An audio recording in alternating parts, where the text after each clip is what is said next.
देखिए, statement of cost sheet का format जो है वो हम लोग लास्ट क्लास देख लिए थे। तो अगर स्टेटमेंट ऑफ कॉस्ट शीट का फॉर्मेट आपके दिमाग में होगा तो फिर सम्स करने में बहुत ज्यादा प्रॉब्लम नहीं होगी। फॉर्मेट के साथ साथ हम कुछ फॉर्मूलाज भी लिखवाए थे 15-20, तो फॉर्मूला भी दिमाग में होना चाहिए, क्योंकि किसी किसी सम्स में तो फ्लैट अगर दे दिया विदाउट एनी कैलकुलेशन तब तो कोई प्रॉब्लम नहीं है, लेकिन ज्यादातर चांसेस है कि एग्जाम में जो क्वेश्चन आते हैं उसमें कुछ ना कुछ बीच में कैलकुलेशन देगा ही, और उस कैलकुलेशन को करने के लिए आपको वो फॉर्मूला सारा माइंड में होना चाहिए। अभी जो सम्स हम लोग कर रहे हैं ये 28 नंबर है। एक बार सम्स हम पूरा पढ़ कर देखते हैं, आप लोग पूरा केयरफुली सम्स को देखिए, उसके बाद फिर हम लोग देखेंगे सॉल्यूशन किस तरीके से हुआ है। मेंशन कर रहा है from the following particulars relating to the production and sales for the year ended 30th June 2009। Date दिया है एक सिंपल सा 30 जून ईयर एंडेड है। Prepare a cost statement showing therein prime cost, work cost, cost of production, cost of sales and profit per unit. मतलब हम लोगों को profit भी निकालना है और बाद में पर यूनिट करके भी निकालना है कि एक यूनिट बेचने पर कितने का प्रॉफिट होगा। ठीक है, तो ये जितना भी चीज इसमें पूछा है, prime cost, work cost, cost of production, cost of sales and profit per unit, ये तो हम लोग स्टेटमेंट को फॉलो करते हैं तो एक एक चीज करके हम लोगों को मिलता ही जाता है। देखें हम लोग स्टेटमेंट में, अब नीचे का इंफॉर्मेशन देखिए क्या क्या दिया है। रॉ मटेरियल दिया है 1/7/2008 को, तो ओपनिंग डेट में जो भी वैल्यू दिया रहेगा हम लोग उसको ओपनिंग स्टॉक बोलते हैं। सिंपल थॉट है, चाहे वो 1 जनवरी का हो, चाहे वो 1 अप्रैल का हो, चाहे वो 1 जुलाई का हो, तो जो इस डेट में दिया रहेगा वो हम लोगों का ओपनिंग स्टॉक होगा।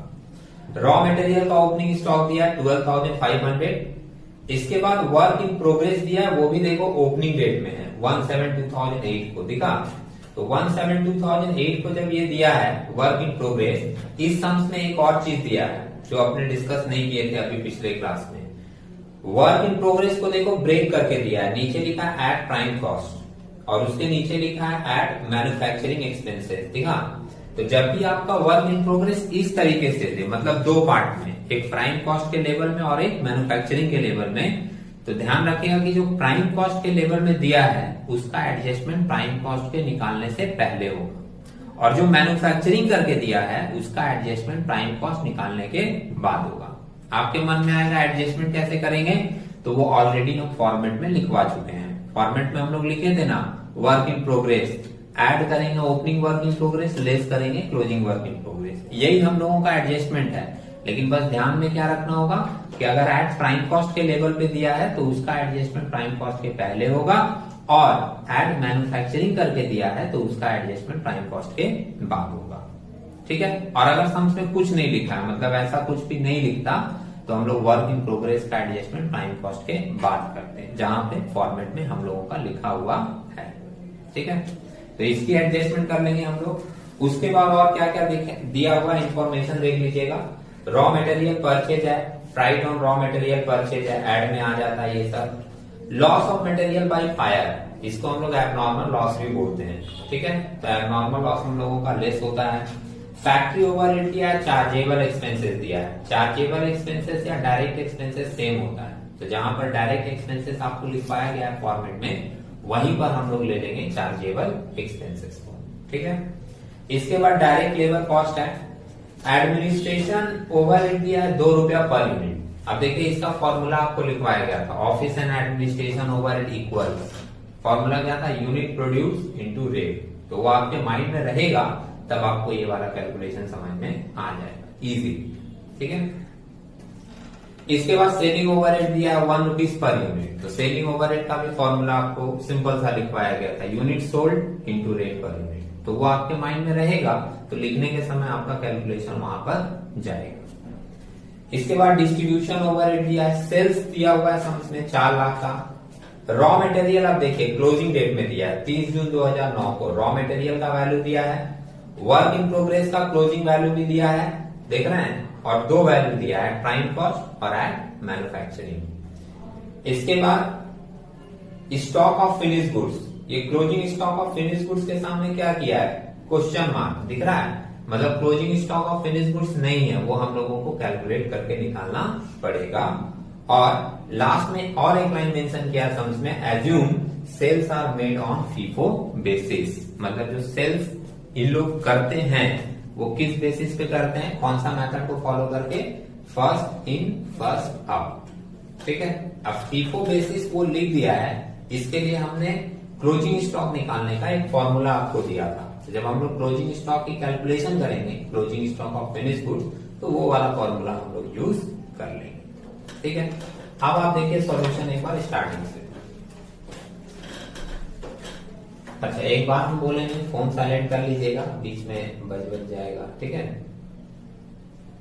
Okay, statement of cost sheet का सिंपल सा फॉर्मेट स्टार्ट कर रहे हैं। देखिए, opening stock of raw material दिया हुआ है, ऐड हम लोग कर देते हैं उसमें परचेस, और क्या ऐड कर देते हैं, फ्राइट ऑन मटेरियल परचेज या कैरियज ऑन मटेरियल परचेज, जो भी दिया रहेगा वो हम लोग ऐड कर देंगे। ऐड करके वैल्यू हम लोग का कितना आ रहा है, 1,27,500, ठीक है, आप ही लोग बताए हो। लेस इसमें हम लोग करते हैं closing stock of raw material, दिया हुआ है सम्स में, और इसमें हम लोग और क्या लेस करते हैं, एबनॉर्मल लॉस, जो लॉस बाई फायर दिया ना सम्स में, वो ये ऐड करके कितना आया, 25,000। 1,27,500 में 25,000 माइनस किए तो रॉ मटेरियल कंज्यूम्ड आ गया कितना, 1,02,500। क्लियर है। इसके बाद ऐड करते हैं हम लोग इसमें डायरेक्ट लेबर कॉस्ट, दिया है सम्स में, चार्जेबल एक्सपेंसेस दिया है सम्स में, ऐड कर लिए। यहीं तक ऐड करके हम लोगों को मिल जाता प्राइम कॉस्ट। लेकिन अभी सम्स में क्या कहा मैंने कि मैन्युफैक्चरिंग एक्सपेंसेस के साथ वो एक एडजस्टमेंट दे दिया है, मतलब मैन्युफैक्चरिंग एक्सपेंसेस ने वो दे दिया वर्क इन प्रोग्रेस, और वर्क इन प्रोग्रेस को वो दो पार्ट में दे दिया, एक एट प्राइम कॉस्ट और एक मैन्युफैक्चरिंग एक्सपेंसेस बोल के, है ना। तो जब भी वैसा देगा तो हम लोग क्या करेंगे, एक एडजस्टमेंट यहां पर कर लेंगे, दिख रहा है आपको, एडजस्टमेंट वही किए हैं, ऐड किए ओपनिंग वर्क इन प्रोग्रेस, बस ये कौन सा फिगर लिए हैं सम्स में देख लो, जो एट प्राइम कॉस्ट बोलकर दिया है वो वाला दिखा 15,000, और लेस किए हैं क्लोजिंग वर्क इन प्रोग्रेस, ये भी कौन सा है, जो एट प्राइम कॉस्ट बोलकर दिया है वो वाला, और ये एडजस्टमेंट करके अब जो वैल्यू मिलेगा 267,500, इसको हम लोग नाम देंगे प्राइम कॉस्ट। इसके बाद हम लोग ऐड करते हैं फैक्ट्री का खर्चा। तो फैक्ट्री के खर्चे में फॉर्मेट में हम लोगों का बहुत कुछ लिखा है।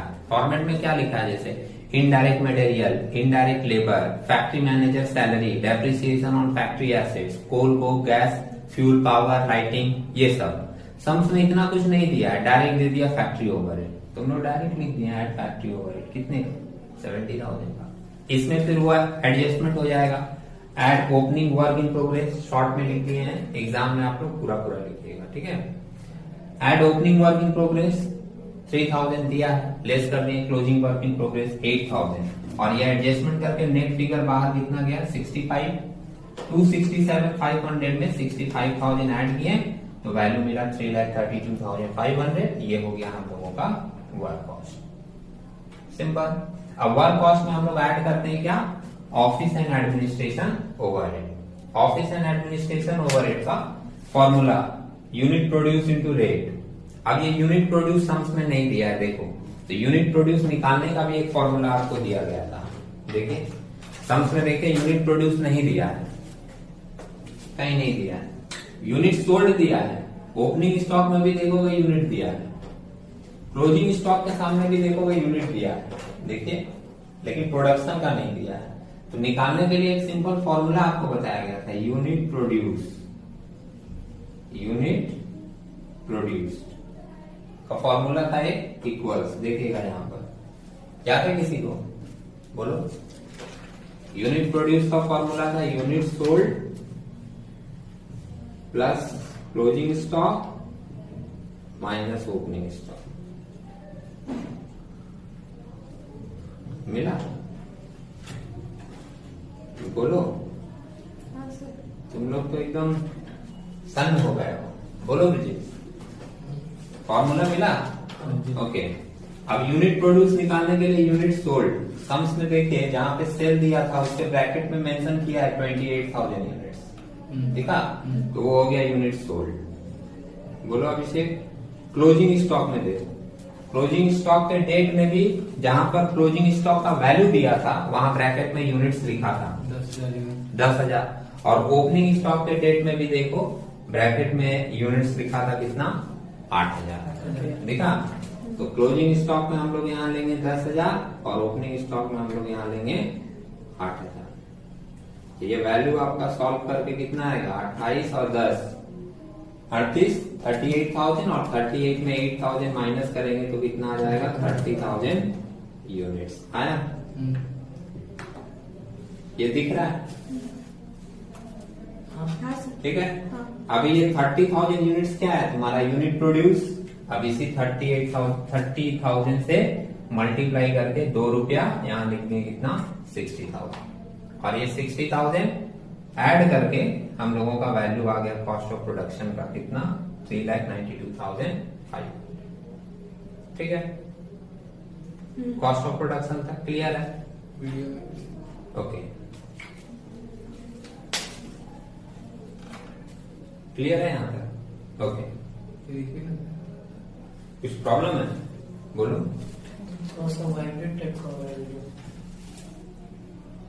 ठीक है, यहाँ तक क्लियर है ना, वो छोड़ दीजिए, कोई इश्यू नहीं है। ठीक है, कैलकुलेशन पे ध्यान रखिएगा। हाँ, ओके। अब हम लोग इसमें अगला एडजस्टमेंट क्या लेते हैं, यहाँ से देखिएगा। इसके आगे यहाँ पे कंटिन्यू किए हैं, ऐड किए हैं opening stock of finish goods. ये सम्स में दिया हुआ है, देखो सम्स में कितना दिया, opening stock of finish goods. Opening stock of finish goods opening date में आपको मिलेगा 60,000 का, मिला तो हम लोग 60,000 ले लिए। और इसमें लेस करते हैं closing stock of finish goods, और closing stock of finish goods नहीं दिया था, एकदम लास्ट में जाकर देखिएगा क्वेश्चन मार्क था, तो वो अपने को निकालना पड़ेगा। और वो निकालने के लिए फॉर्मूला आपको एक दिया गया था, सम्स में ये भी मेंशन कर दिया था कौन सा वाला फॉर्मूला लेना है, फीफो मेथड का। तो एक बार यहां देखिएगा वर्किंग हो, therefore closing stock of finish goods, ये लाइन दिख रहा है, closing stock of finish goods. और कौन सा मेथड फॉलो करना है वो भी ब्रैकेट में लिखेंगे, FIFO method, FIFO, FIFO method को फॉलो करके निकाल सकते हैं। ठीक है, फॉर्मूला था हम लोगों का कॉस्ट ऑफ प्रोडक्शन, मिल रहा होगा, divided by unit produce. Cost of production divided by unit produce. अब आप एक बार सोच कर देखो, मन में कॉस्ट ऑफ प्रोडक्शन आपको मिला है, देखिए बोर्ड पर दिख रहा है आपको, ये कॉस्ट ऑफ प्रोडक्शन मिला है, divided by unit produce. Unit produce भी तुम अभी निकाले हो 30,000 यूनिट्स, और इनटू हम लोग करते हैं अनसोल्ड यूनिट्स। अनसोल्ड यूनिट्स को हम लोग क्लोजिंग स्टॉक भी बोलते हैं, सम्स में दिया है। अनसोल्ड यूनिट्स को हम लोग क्लोजिंग स्टॉक भी बोलते हैं। तो कॉस्ट ऑफ प्रोडक्शन कैलकुलेशन करना थोड़ा सा, कॉस्ट ऑफ प्रोडक्शन है 392,500 डिवाइडेड बाय यूनिट प्रोड्यूस है 30,000, ठीक है, और into unsold units, closing stock है आपका 10,000 यूनिट्स। ठीक है, कुछ फ्रैक्शन में आएगा फिगर, पॉइंट हटा के बोलो कितना है। सर पॉइंट हटा के बोले सर 130833 आया, 130833। ठीक है, पॉइंट में कुछ आ रहा है उसको हटा दीजिए, कोई प्रॉब्लम नहीं है।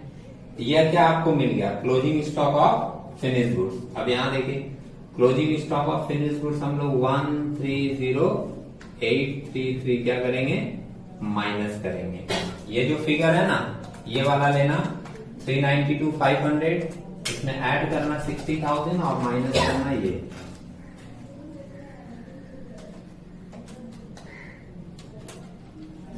कितना है सर 3,21,667। ठीक है, इसमें हम लोग ऐड कर दे रहे हैं सेलिंग ओवरहेड। अब एक बार सेलिंग ओवरहेड का देखिएगा, formula unit sold into rate.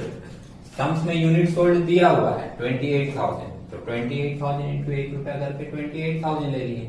और डिस्ट्रीब्यूशन ओवरहेड सम्स में दिया हुआ ही है डायरेक्ट 15,000 ले लिए।